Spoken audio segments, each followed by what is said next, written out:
Hello বন্ধুরা, good morning. Welcome back to my new blog. কেমন আছো তোমরা সবাই? আশা করি সকলে খুব ভালো আছো, সুস্থ আছো। আমরাও বেশ ভালো আছি। আজকে হচ্ছে 7 জুলাই, রবিবার। বাজে এখন সকাল 7:30। তোমাদের সকলকে শুভ রথযাত্রার প্রীতি ও শুভেচ্ছা। গুরুজনদের আমার প্রণাম জানিয়ে এখন থেকেই ব্লগটাকে শুরু করছি। ঘুম থেকে উঠে পড়েছি অনেক সকাল সকাল, রবিবার বলে, কিন্তু আজকে বেশি সময় অবধি ঘুমাইনি। তো আজকে সকাল সকাল ওঠার কারণ হচ্ছে ভিডিওর টাইটেল আর থাম্বনেল দেখে তো তোমরা বুঝতে পেরেই গেছো। হ্যাঁ, রথযাত্রা উপলক্ষে আজকে আমার ঠাকুরদের একটুখানি ভোগ বানিয়ে দেবো। অ্যাকচুয়ালি অনেক দিন হয়ে গেল ঠাকুরদের ভোগ বানিয়ে কিছু দেওয়া হয় না।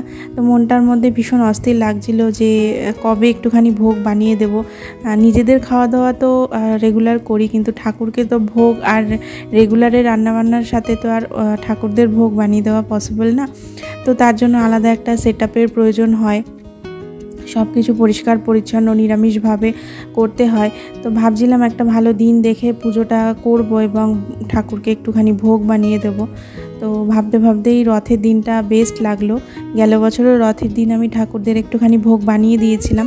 তো এইবারও ভাবলাম যে যখন সব কিছু পারফেক্ট আছে, তো ঠাকুরকে একটুখানি ভোগ বানিয়ে দেওয়া যাক। তো সেই মতনই সকাল সকাল আর কি প্রিপারেশন স্টার্ট করে দিয়েছি। আগের দিন রাত্রিবেলা বেসিক যেভাবে আমি কিচেন ক্লিন করি সেটা করে রেখেছিলাম। তো ভেবেই রেখেছিলাম যে সকালবেলা যখন কিচেনটা পরিষ্কার করতেই হবে আমাকে, তো একবারে ভালো করে একটু সাবান জল দিয়ে আর কি পরিষ্কারটা করে নেব। তো সেই মতনই সকাল সকাল আর কি এই কাজগুলো কমপ্লিট করে নিলাম। রান্নাটা ভেবে রেখেছি একটু তাড়াতাড়ি কমপ্লিট করব। ভোগের প্রস্তুতি থেকে রান্না বান্নার সমস্তটাই একা হাতে গুছিয়ে করব, সেরকমভাবেই প্ল্যান করেছি। তাই একটু সকাল সকাল যদি সমস্তটা শুরু করি, সকাল সকাল শেষ করতে পারবো। হাতে অনেকটা সময় পেলে আস্তে ধীরে সমস্ত কাজ গুছিয়ে করা যায়। আর আমার একটা সবসময় ভয় কাজ করে, কি বলো তো, বিশেষ করে ভোগ রান্নার ক্ষেত্রে, যে এই বুঝি কোনো কিছু পায়ে লেগে গেল বা এই মাটিতে পড়ে গেল। তো এই ভয়টা ভীষণভাবে কাজ করে। তো যার জন্য না একটা সবসময় সতর্কতা অবলম্বন করে আমি চলি। তো সেই কারণেই আর কি সমস্ত কিছু যাতে সুন্দরভাবে মিটিয়ে ফেলতে পারি সময়ের মধ্যে, তাই জন্যই আর কি সকাল থেকে সমস্তটা শুরু করা, আস্তে ধীরে যাতে করতে পারি সেই জন্য একটু সকাল সকাল সমস্তটা শুরু করা। তো দেখো, তোমাদের সাথে বকবক করতে করতে কিন্তু আমার রান্নাঘর ক্লিনিং অলমোস্ট কমপ্লিট। এখন শুধু সিঙ্কটা ভালো করে আর কি মেজে ঘষে নিচ্ছি, কেননা ঠাকুরের সমস্ত রান্নাবান্না ওপরের কিচেনেই হবে। আমার নিচের কিচেন রয়েছে, কিন্তু নিচের কিচেনটা কি বলো তো, গ্যাস ওভেন আছে কিন্তু গ্যাস সিলিন্ডার নেই। তো আবার ওপর থেকে টেনে টেনে নিচে নিয়ে যেতে হবে। তো সেটা আমার বেশি হ্যাপা মনে হলো, তাই জন্য অত ঝামেলায় গেলাম না। ওপরের গ্যাস ওভেনটা এবং কিচেন কাউন্টার টপটা তো দেখলেই পেলে, ভালো করে ধুয়ে আর কি মেজে ঘষে নিলাম। সিঙ্কটাকেও ভালো করে মেজে নিলাম। ঠাকুরের বাসন টাসন যা থাকবে সমস্ত ওখানেই মাজা ঘষা করব। আর এখানে দেখো আমি স্নান করে শ্যাম্পু ট্যাম্পু করে চলে এসেছি। আর বাইরের আকাশটা দেখো, পুরো একদম সেই পুজো পুজো। রথ আসলে পুজো এসেই যায় প্রায়, মানে কি বলবো, একদম রথের দিনই সব বড় বড় যে দুর্গা মণ্ডপগুলো হয় সেখানে খুঁটি পুজো হয়। তো রথ আসা মানে পুজো এসে যাওয়া অলমোস্ট। আর হয়তো হাতে গোনা 100 দিন মতন সময় রয়েছে। তো দেখতে দেখতে এই 3টে মাসও ঠিকঠাক কেটেই যাবে। তো এখানে আমি চুলটা একটুখানি ঝাড়া দিয়ে নিচ্ছি, কেননা চুল ছেড়ে তো আর ঠাকুরের ভোগ রান্না করা যাবে না। তো চুল শুকাতে শুকাতে সেই দুপুরে খাওয়া দাওয়া করে যখন একটু শোবো, তখন চুল শুকাতে শুকাতে, তাই জল যদি থাকে, চুলে জল থাকলে না কেমন একটা বাজে গন্ধ বেরোয়। তো সেই জন্য আমি চুলের জলটা সবসময় ঝেড়ে তারপরে মাথাটা হালকা করে আঁচড়াই। পুরো চুল কিন্তু আঁচড়ায় না, ভিজা চুল আঁচড়ালে মানে আঁচড়ানো একদমই উচিত না, তাতে চুল ছেড়ে খুব বেশি, কারণ গোড়াটা নরম থাকে তো সেই কারণে। তো দেখো, মাথাটার সামনেটা একটু আঁচড়ে চুলটা বেঁধে নিলাম, নিয়ে একটু সিঁদুর পরে টিপ পরে পুরো রেডি হয়ে নিলাম। এবার রান্নাবান্না স্টার্ট করব। আর দিনের দিনই হাজব্যান্ডকে দিয়ে বাজার করিয়েছি, কেননা আজকে আমি পনির বানিয়ে দেবো ঠাকুরকে। আমি এর আগে কোনো দিনও ঠাকুরকে পনির বানিয়ে দিইনি। অনেক কিছুই বানিয়ে দিয়েছি, কিন্তু পনিরটা কোনো দিনও বানিয়ে দেওয়া হয়নি। তাই আজকে ভাবলাম যে একটু পনির বানিয়ে দিই। তো পনিরটা এনে রাখার তো খুব অসুবিধা, আমার তো নিরামিষ ফ্রিজ নেই। তারপর পায়েস দেবো ঠাকুরকে একটু ভোগে, তো সেই সবগুলো আর কি টাটকা টাটকাই বাজার করিয়েছি। তো এখানে বাজারগুলো গুছিয়ে নেব, তার আগে পুরো রান্নাঘরটা একটুখানি গঙ্গা জল ছিটিয়ে নিলাম। নিয়ে এইবারে এখানে দেখো সমস্ত বাজারটা গুছিয়ে নিচ্ছি, যাতে রান্নায় কোনো অসুবিধা না হয়। এই লাল ঝুড়িটার মধ্যে রান্নার যা যা লাগবে, মানে যা যা গুঁড়ো মশলা, তারপরে আরও যা যা স্পাইসেস এনেছে রান্নাতে যা যা লাগবে সমস্তটা এই ঝুড়ির মধ্যে রাখছি। ঝুড়ি ধরে আর কি সামনে নিলে পরেই সমস্তটা এক জায়গায় পাওয়া যায় সেই জন্য। আর 5 টাকার যে প্যাকেটগুলো হয় না গুঁড়ো মশলা, সেই প্যাকেটগুলো আনিয়েছি। তো এখানে দেখো প্রথমেই পায়েসটা বসিয়ে দিলাম। আর আজকে না ফার্স্ট টাইম আমি ক্যারামেল পায়েস করব। এখন তো নলেন গুড় পাওয়া যাবে না, এই অসময়ে তো নলেন গুড় পাওয়া যাবে না। তো বিশ্বাস করো বন্ধুরা, এই পায়েসটা না আমি একটা রিলসেই দেখেছিলাম। তো রিলসে দেখার পর আমার হাজব্যান্ডকে বলেছিলাম, তো হাজব্যান্ড বললো করো, কেমন কি হয় খেয়ে দেখব। তো ভাবলাম করবই যখন, ঠাকুরকেই একটুখানি ভোগে দিই, প্রথম একটা জিনিস ট্রাই করছি। তো এতটা ভালো হবে সত্যি ভাবতে পারিনি। হয়তো ঠাকুরের ভোগ বলেই এতটা ভালো হয়েছে। ঠাকুরের ভোগ তুমি যেমনই বানাও না কেন, মানে যত অনভিজ্ঞ রাঁধুনিই হও না কেন, ঠাকুরের ভোগ রান্না করলে সেটা পারফেক্ট হবেই। ওটা নুন মিষ্টি কোনো কিছুই চেক করতে হয় না, একদম পারফেকশানভাবেই হয়। তো আমি এখানে দেখো চিনিটাকে প্রথমে ক্যারামেল করে নিলাম, মানে 1 বাটি চিনি প্রথমে ক্যারামেল করে নিয়ে দুধ ঢেলে দিলাম। দুধটা ভালো করে ফুটিয়ে পায়েস যেভাবে করে সেভাবে করলাম। আর লাস্টে যখন চালটা ফুটে গেল তখন আরও 1 বাটি চিনি দিয়েছিলাম। আমাদের বাড়িতে একটু মিষ্টিটা বেশি খায়। চিনি দিয়ে তারপর কাজু কিশমিশ দিয়ে বেশ খানিকক্ষণ ফুটিয়ে যখন একটু ঘন হয়ে গেল তখন নামিয়ে নিয়েছিলাম। খুব ভালো হয়েছিল। আমি ইন ডিটেলস রেসিপিটা তোমাদের সাথে অন্য কোনো একদিন শেয়ার করব। প্রথমবার করলাম তো অতটা মানে শিওর ছিলাম না যে কেমন কি হবে। তো খুবই ভালো হয়েছিল। ইন ডিটেলস রেসিপি তোমাদের সাথে অন্য কোনো একটা ব্লগে শেয়ার করে দেবো।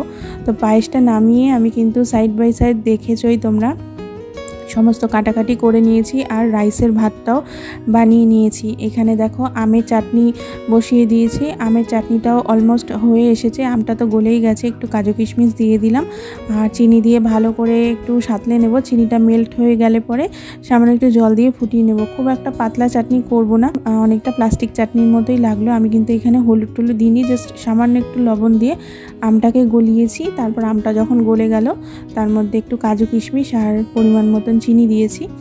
দিয়ে তারপর তো দেখলেই সাঁতলে একটুখানি জল দিয়ে ফুটিয়ে নামিয়ে নিলাম। তো খুব ভালো হয়েছিল আর কি খেতে।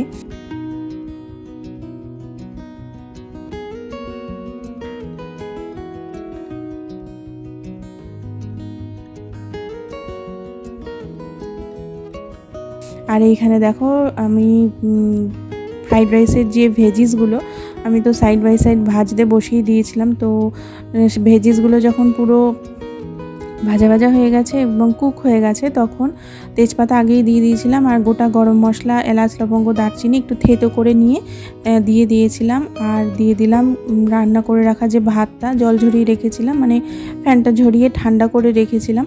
তো সেই ভাতটা দিয়ে দিলাম পরিমাণ মতন নুন আর চিনি আর ঘি দিলাম। আর কাজু কিশমিশ তো আগেই ভিজিয়ে রেখেছিলাম, তো সেই ভিজিয়ে রাখা কাজু কিশমিশটাও দিয়ে দিলাম। দিয়ে ভালো করে এবার নাড়াচাড়া করে ফ্রাইড রাইসটা নামিয়ে নিলাম। আর এখানে দেখো আমার পনিরটাও হয়ে গেছে। পনিরটা দিয়ে আর কি ঝোলের সাথে একটু ভালো করে মিক্স করে নেব। নিয়ে সমস্ত কিছু ঢাকা চাপা দিয়ে আমি চলে এসেছি ঠাকুর ঘরে। এবার গোপাল সোনাকে সুন্দর করে একটু স্নান করাবো। রোজ রোজ তোকে এতটা প্যাম্পার করা হয় না, তো স্পেশাল কিছু দিন থাকে ভগবানেরও ইচ্ছা করে একটু প্যাম্পার হতে। তো আজকে বলতে পারো সেরকমই একটা দিন, একটু ঠাকুরকে প্যাম্পার করতে ভীষণভাবে মন চাইলো। তো একটু দুধ রেখে দিয়েছিলাম, তো ঘি, মধু, দুধ, গঙ্গার জল সব কিছু দিয়ে আমার গোপাল সোনাকে আজকে একটু স্নান করিয়ে দিলাম।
গোপালসোনাকে স্নান করিয়ে নতুন বস্ত্র পরিয়ে ঠাকুরের আসনটাকেও সুন্দর করে গুছিয়ে ফুল টুল দিয়ে সাজিয়ে এখন চলে আসলাম ভোগটাকে সাজিয়ে নিতে।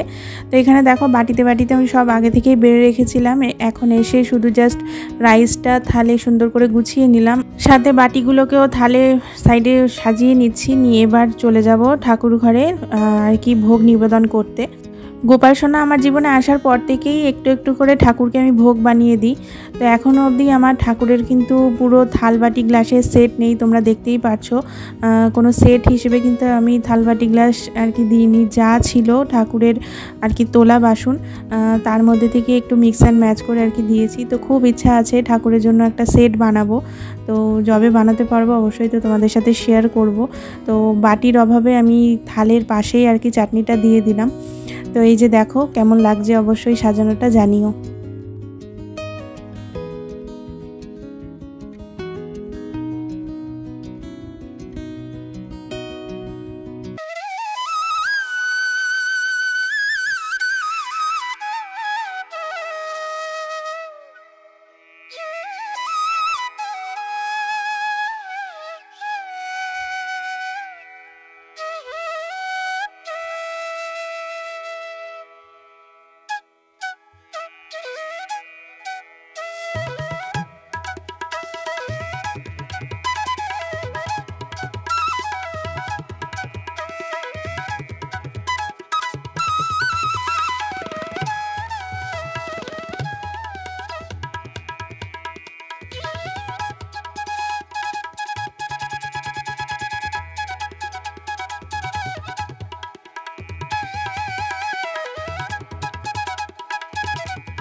ভক্তি ভরে পুজো সেরে খাওয়া দাওয়া করে কিছুক্ষণ রেস্ট নিয়েছি। তারপরে দেখো এখন মোটামুটি 4:30 পৌনে 5টা মতন বাজে। তো এখানে এখন রথ নিয়ে আর কি যাচ্ছে মাসির বাড়ি। তো আমাদের বাড়ির পাশেই আর কি একটা নাট মন্দির আছে, তো ওই নাট মন্দিরে আর কি প্রতি বছর এরকম রথ সাজিয়ে সকালবেলা রথের পুজো হয়। আর তারপর জগন্নাথ দেব, বলরাম, সুভদ্রা মা সবাই যায় হচ্ছে মাসির বাড়িতে। তো এইখানে দেখো সবাই আর কি দড়ি ধরে টানতে টানতে নিয়ে যাচ্ছে, দেখতে বেশ ভালো লাগে। আর এইবার একটু অন্যরকমভাবে সাজিয়েছেও আর কি, প্রথমে ব্যান্ড পার্টি দিয়ে নিয়ে গেল, তারপরে এখানে কিছু ছেলে মেয়েকে আর কি রাধাকৃষ্ণ হিসেবে সাজিয়েছে, সখীগণ হিসেবে সাজিয়েছে। আর এখন লাস্টে পিছন দিকে যাচ্ছে দেখো কীর্তনের দল, আর এই একদম পিছন দিকে রয়েছে রাধারানী আর আমাদের কৃষ্ণ ঠাকুর। তো এই যে দেখো কি সুন্দর মূর্তিটা, দেখতে এত ভালো লাগছিল। তো এটা দেখার জন্য আমরা প্রত্যেক বছর রথের দিন ওয়েট করে থাকি যে কখন আর কি রথ নিয়ে বেরোবে। তো দেখো সবাই রাস্তায় আর কি দাঁড়িয়ে থাকে। তো খেয়ে দিয়ে আর কি ওয়েটই করছিলাম যে কতক্ষণে বেরোবে। তো ভাবতে ভাবতেই আর কি বেরোলো। তো প্রচুর লোক আর কি সমাগম হয়, অনেক লোক আর কি রথের সাথে সাথে যায়, আর রাস্তা দিয়েও দেখার জন্য অনেক লোক থাকে। তো বেশ ভালো লাগে। তো চলো বন্ধুরা, এর সাথে সাথে আজকের এই ব্লগটাকে এখানেই এন্ড করছি। তোমাদের কেমন লাগলো আজকের এই রথযাত্রা স্পেশাল ব্লগটা অবশ্যই কিন্তু একটা কমেন্ট করে জানিও, একটা লাইক করে যেতে ভুলো না। তোমাদের একটা লাইক এবং কমেন্ট আমাকে নেক্সট ভিডিও বানাতে অনেক বেশি মোটিভেট করে। চ্যানেলটা সাবস্ক্রাইব না করে থাকলে অবশ্যই করে দিও। তোমাদের সাথে দেখা হচ্ছে খুব তাড়াতাড়ি। সকলে খুব ভালো থেকো, সুস্থ থেকো, টাটা।